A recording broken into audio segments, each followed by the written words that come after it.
మీకు అబద్ధం చెప్పడం రాదా? అయితే అర్జెంటుగా కాంగ్రెస్ కోచింగ్ సెంటర్లో జాయిన్ అయిపోండి.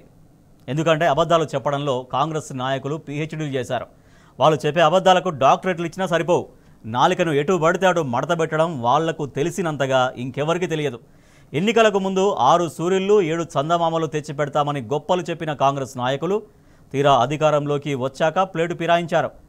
వరికి 500 రూపాయల బోనస్ ఇస్తామని హామీ ఇచ్చి నిస్సిగ్గుగా మాట తప్పారు. కేవలం సన్న వడ్లకు మాత్రమే బోనస్ ఇస్తామని ఇప్పుడు సన్నాయి నొక్కులు నొక్కుతున్నారు. కాంగ్రెస్ చేసిన మోసం వల్ల సగటు రైతుకు అందేది గుండు సున్నానే. మన తెలంగాణలో ప్రతి 100 మందిలో పట్టుమని 10 మంది రైతులు కూడా సన్న బియ్యం పండించరు. మన దగ్గర ఎక్కువగా పండేది దొడ్డు వడ్లే. అలాంటప్పుడు సన్నాలకే బోనస్ ఇస్తే దొడ్డు వడ్లు పండించే రైతులంతా నష్టపోవాల్సిందే. కాంగ్రెస్ ఇచ్చిన ఈ హామీ వల్ల ఎవరికి ప్రయోజనం? అందుకే బోనస్ బోగస్ అయిందని మండిపడ్డారు హరీష్ రావు.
అబద్ధం అనేది ఇట్లా బతుకుంటే ఆ హుస్సేన్ సాగర్లు దుక్కి చచ్చిపోతుండే కావచ్చు.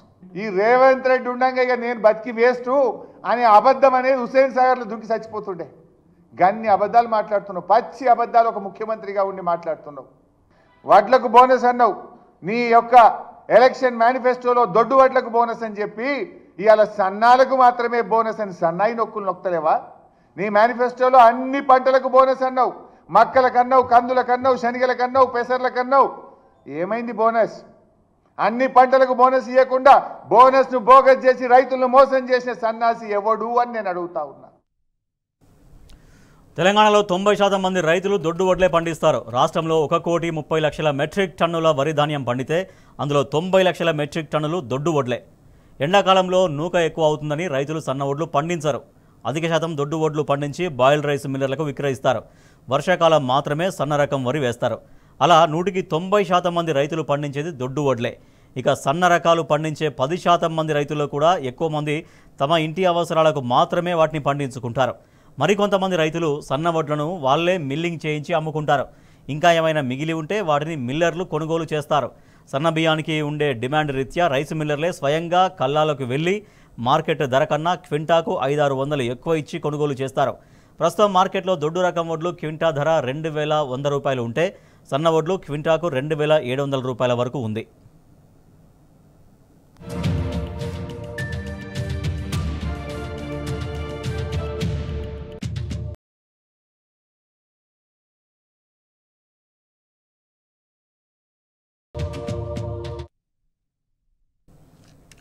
కాబట్టి ఎలా చూసినా సన్న వడ్లు పండించిన రైతు ఐకేపీ కొనుగోలు కేంద్రాలకు రాడు. అటు దొడ్డు రకం వడ్లు పండించిన రైతులకేమో బోనస్ వర్తించదు. ఇటు సన్న రకం పండించిన రైతులు కొనుగోలు కేంద్రాలకు వచ్చి తమ ధాన్యం అమ్మరు. ఒకవేళ వచ్చినా తేమ తరుగు అంటూ 1,00,000 కోతలుంటాయి. పైగా పేమెంట్ కోసం 15 రోజులు ఆగాలి. ఇంత తతంగం అవసరం లేకుండానే మిల్లర్లు నేరుగా రైతుల దగ్గర నుంచే సన్న వడ్లు కొంటారు. కరీంనగర్, వరంగల్, నిజామాబాద్ లాంటి జిల్లాల్లో నాణ్యమైన సన్నాల దిగుబడి ఉంటుంది. వీటికి మార్కెట్లో డిమాండ్ ఎక్కువ. శ్రీలంక రైసు, ముల్కనూరు సొసైటీ లాంటి బ్రాండెడ్ సంస్థలు ఈ వడ్లను టోకున కొని వాటికి లేబుల్ వేసి మార్కెట్లో మంచి రేటుకు అమ్ముతుంటాయి. మరి అలాంటప్పుడు ప్రభుత్వం ప్రకటించిన 500 బోనస్ ఎవరి కోసం అన్న ప్రశ్నలు తలెత్తుతున్నాయి. అయినా జోక్ కాకపోతే డిమాండ్ ఉన్న సన్న వడ్లకు బోనస్ ఇవ్వాల్సిన అవసరం ఏముంది?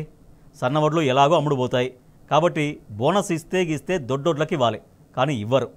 ఎందుకంటే రాష్ట్రంలో 90% మంది రైతులు దొడ్డు వడ్లే పండిస్తారు కాబట్టి. వాళ్ళందరికీ బోనస్ ఇవ్వడం చేతగాక కాంగ్రెస్ సన్నాలకే అంటూ మెలికబెట్టింది. అది అసలు కథ.